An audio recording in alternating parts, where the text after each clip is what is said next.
Hey, good morning everyone. I hope your day is going well.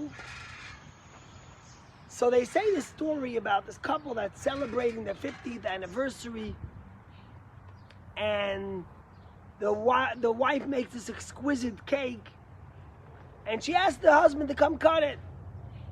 And the husband comes to cut the cake, and he starts crying. And she's like, oh wow, oh I can't believe it, you're so emotional, you're feeling so romantic. She says, do you remember when we met 50 years ago?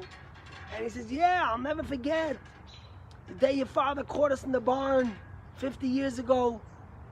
And he told me, either I marry you or he'll throw me into prison for 50 years. And she says, really? You remember that day? And he says, yeah. She says, are you crying because of how special it feels? He says, no, I'm crying because I could have been a free man today. So they say, Matan Torah, the day that God gave the Jewish people the Torah, is considered a marriage between God and the Jewish people. Who remembers their wedding? A day when you made your vows, when you promised to stay through thick and through thin, through fire and through water, when you looked your spouse in the eyes and said, I love you and I want to spend the rest of my life with you. You knew it wasn't always going to be easy. You knew it wasn't always going to be perfect, but you wanted to spend the rest of your life with that person.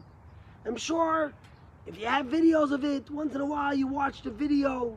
You love celebrating anniversaries, the day that reminds you of that commitment. We always love anniversaries, if they're silver, if they're gold, but even on an ordinary year, we celebrate in a special way. Well, Shavuot, which is going to happen on Friday, is the day God and the Jewish people got married. It's the day that reminds us of that beautiful marriage that happened 3,332 years ago, that exists and thrived through thick and thin, through fire and water, through tremendous struggle, through tremendous pain. Yet here we are, 3,332 years later, and we're going to say again, I do. We're going to recommit. Well, the Midrash tells us something fascinating.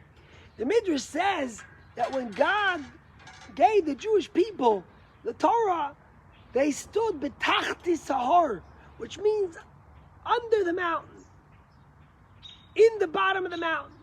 So the rabbis say, what does that mean, in the bottom? What kind of expression is that, in the bottom of the mountain?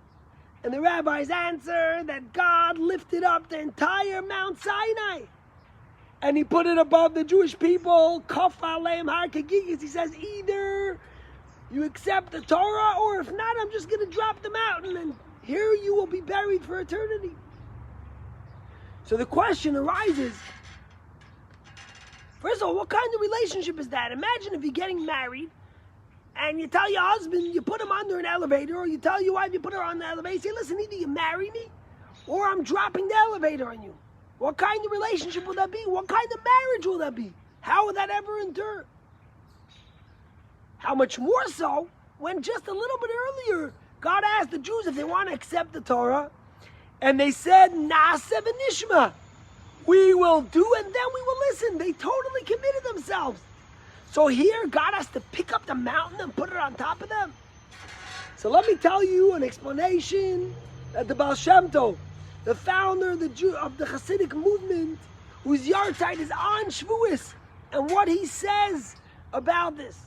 The Baal Shem Tov says like this: there are mornings when you wake up, when you feel spiritual, when you feel you're intrinsically a part of God, when you feel like you want to feed your soul, you want to study, you want to do a mitzvah, you want to pray, you want to wrap tefillin, you want to light Shabbos candles, you want to eat kosher, you want to go to shul. You feel like a bliss, you feel spiritually romantic, you feel connected to God. But then there are mornings that you get up and you're not in the mood of Torah. You want to read the journal or the Times, you want to read a novel, you want to have a toast, you want to watch Netflix, you want to do whatever else it means. You're totally disconnected. You don't feel spiritually inclined to do anything. What about those days? What should you do? Says the Baal Shem Tov that the reason why God lifted the mountain and put it above the Jews, he wanted to tell the Jews something very powerful. You think your relationship to Hashem is only connected and only there when you feel it, when you're romantic, when you feel spiritual to Hashem. A Jew's relationship to Hashem is because we are part of the same soul. Our soul is a part of God. And even when you don't feel it, even when you don't feel spiritual, when you don't feel connected, you still are connected. And the Baal Shem Tov says even more. What God is saying, you might say, all right, fine. So I know that even when I don't feel spiritual, when I don't feel excited and passionate to do my Judaism, I'm still connected to Hashem, fine. But what does it mean if I'm going to do it without heart, without passion? How can I do Judaism if I'm not feeling that way? Let me take a break for a few days and I'll get back in.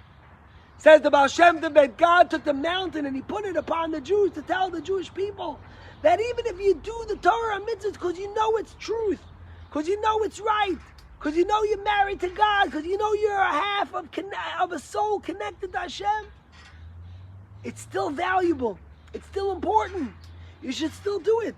That's why God took the mountain and he lifted it upon the Jewish people. He said, listen guys, there's going to be days when you're not going to feel connected, when you're not going to want to do it, and you're going to say, I don't want to be a faker. I don't want to be a cheat. I don't want to do something when I don't feel it. Says God, I'm lifting the mountain today. I'm putting it above you to tell you I'm forcing you to do it. What does it mean I'm forcing you? I'm telling you that deep down within you is an neshama. And even when you don't want to do it, when you don't feel in the mood, your neshama wants to do it. And when you do it, you're doing the right thing. And when you're doing it, you wake up your neshama. Same thing as in marriage, right? I told you. And the day God gave the Jews the Torah is like marriage. It's like God's marriage to Jewish people. It's the same thing in a marriage, in our own life. There are days when you feel so connected. I want to spend every moment with my spouse. I want to go on a walk. I want to eat breakfast with them. I don't even want to go to work. I want to lie in bed and watch a movie. I want to do gardening together with my spouse. I feel so connected. It's beautiful. It's a bliss. But then there are days, come on, we all know there are days when you say, enough already. I want my peace. I want my space. I need a break of this. I want out for a bit. But you know what? Marriage is not only about when you feel it. Marriage is about knowing that you committed to someone for the rest of their life. That you and them are two halves of a soul that were really connected before it came down. And now it's reunited again. Yeah, I don't feel every day. It's not always about how you feel every moment. It's about your commitment. It's about the deep love that's within you that might not shine always. It might not make you in the mood always, but you know it's there. That's the message I want to give you. Tomorrow night is Shavuot. Tonight we say the last Sfira of Sirius Oimer. We count the last 49 days, we'll say tonight. Tomorrow night, we bring in the holiday. Friday, we will be doing the 10 Commandments. We'll be hearing it and stand up and face the Torah again. For the 3,332nd time, some of you will be with me listening to the Torah reading, and some of you won't. We're in a time where it's challenging, where it's not so safe maybe, where we might be vulnerable, we might be elder, we might have a precondition, we might just not want to be there. But the idea, the connection to Hashem, we will tomorrow say, I do again. We will recommit ourselves to Torah values, to loving Hashem, to celebrating Judaism, to recognizing that we are one with Hashem always, even when we're not in the mood, even when we don't feel like we want to do it. And in that merit, may Hashem bless us all, each and every one of you and I, that we should be blessed with health, with happiness, with nachas. And as the previous Rebbe says in Ayom Yom today, the Rebbe brings down that Shavuot is a special time to reconnect ourselves through study. And just like on Rosh Hashanah, the Satan can't bother us from returning to Hashem, the same thing is on Shavuot. There's nothing that can get in the way of us recommitting ourselves to studying Torah. So even if you're staying home, you'll print off some things from the website before, you'll study Torah, you'll tell God, I love you. I'm proud that this marriage endured so many years, and I hope, and I know, it will endure for eternity. Chag Shavuot Sameach. See you tomorrow.